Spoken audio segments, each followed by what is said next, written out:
ఓం సదాశివసమారంభాం వ్యాసశంకరమధ్యమాం అస్మదాచార్యపర్యంతాం వందే గురు పరంపరాం. జ్యోతిష్ శాస్త్రాన్ని భావితరాల వారికి ప్రసాదించిన ఋషుల యొక్క పాదపద్మాలకి నమస్కారం చేసుకుంటూ, అలాగే నాకు ఈ జ్యోతిష విద్యను నేర్పిన గురువర్యులు జ్యోతిష బ్రహ్మ కీర్తిశేషులు శ్రీ ఏరంకి సూర్యనారాయణమూర్తి గారు, సూర్యశ్రీ దైవజ్ఞ గారి యొక్క పాదపద్మాలకి నమస్కారం చేసుకుంటూ, ఓం శ్రీ మహాగణాధిపతి నమః, శ్రీ గురుభ్యో నమః, హరి ఓం. వీక్షకులందరికీ నమస్కారం. మీనరాశి వారికి మిశ్రమమైనటువంటి గ్రహస్థితి ఉన్నది. గ్రహాలన్నీ రాశిలోకి చేరుకుంటూ ఉన్నాయి. రవి, బుధ, శుక్ర, రాహువులు ఉన్నారు. అర్ధాష్టమ కుజదోషం ఉన్నది. వ్యయ శనేశ్వరుడు ఉన్నారు. ఇక ఈ వారం దాటిపోతే శని కూడా జన్మరాశిలోకి వస్తారు, చంద్రుడు కూడా జన్మరాశిలోకి వస్తారు. ఆ సమయంలో అర్ధాష్టమ కుజదోషం తొలగిపోతే కొంత మంచి జరగచ్చును.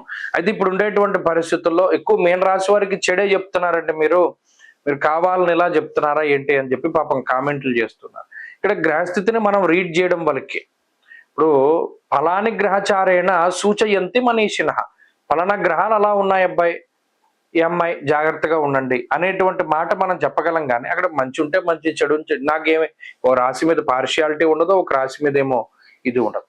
ఇప్పుడున్నటువంటి వాతావరణాన్ని గమనించండి. అర్ధాష్టమ కుజుడు, జన్మ రవి, జన్మ బుద్ధుడు, జన్మ రాహువు, ఏలిన నాటి శని. ఇంకా ఒక మనిషిని ఇంకా ఇంతకన్నా పీడించే గ్రహాలు ఏముంటాయి? ఒకే రాశిలో 6 గ్రహాలు ఉండడం ఏంటి? దానికి మిగతా గ్రహాలు నెగిటివ్ గా ఉండడం ఏంటి? గోచారంలో 9 గ్రహాలు ప్రతికూలంగా ఉండడం ఏంటి? ఇది చాలా వింత. కాబోతే ఇంకోటి ఏంటి మరి? అటువంటి టైంలోనే నేను చాలా కాలం నుండి చెప్పుకుంటూ వస్తున్నా, జాతక భాగంలో ఉండేటువంటి దశలు, అంతర్దశలు కీలకం. అవి బాగా లేకపోతే మాత్రం ఇబ్బంది పడతారు. ఏ రకంగా ఇబ్బంది అంటే, ఇది సత్తువని తీసేస్తుంది. దేహార్తి చిత్త సంతాప కాలాతిక్రమ భోజనం. పని ఒత్తిడి ఎక్కువగా ఉంటుంది. పోనీ కష్టపడ్డదానికి ప్రతిఫలమా? రాదు. ఈ నీలాపనిందలు మొయ్యవలసి వస్తుంది. పోనీ ఆ తప్పు మనం చేసావా అంటే కాదు. వాళ్ళకి మనకేం సంబంధం ఉండదు. ప్రతి దాంట్లోనే ఇబ్బందులు పెడుతూ ఉంటారు.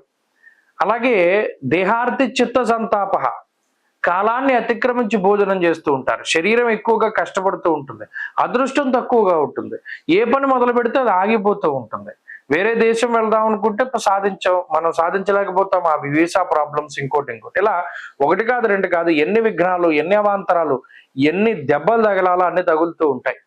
మరి ఏం చేయాలండి?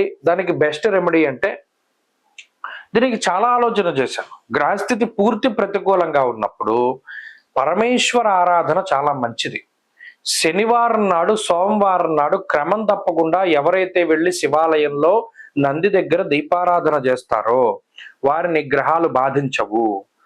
ఆదివారం నాడు క్షీరాన్నాన్ని భోంచేస్తూ, అంటే ఇంకా వేరే బయట మధ్యమాంసాలు భుజించకుండా క్షీరాన్నాన్ని మాత్రమే తీసుకుంటూ జిల్లేడు పుష్పాలని మాలగా వేసి పరమేశ్వరుడికి సమర్పణం చేస్తే రోగబాధలు ఉండవు.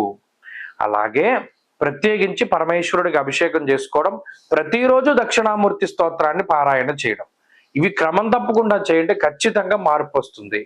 భగవత్ స్వరూపాన్ని మనం మనసులో ఎంతసేపు నిలుపుకోగలుగుతాం అంతసేపు నిలుపుకొని ముందుకు వెళ్ళండి. అసలు గ్రహాలు మనల్ని ఏమీ చేయలేవు. కాబట్టి ఈ వారంలో ప్రత్యేకించి శుక్రుడు కొంత బలంగా ఉన్నారు, చంద్రుడు వారం చివరిలో యోగిస్తూ ఉన్నారు. బాగుంది, కొంత పరిస్థితి పర్వాలేదు. మనసు ప్రశాంతంగా ఉంచుకుని ముందుకు వెళ్ళండి. మంచి ఫలితాలు సంప్రాప్తం అవుతాయి. స్వస్తి.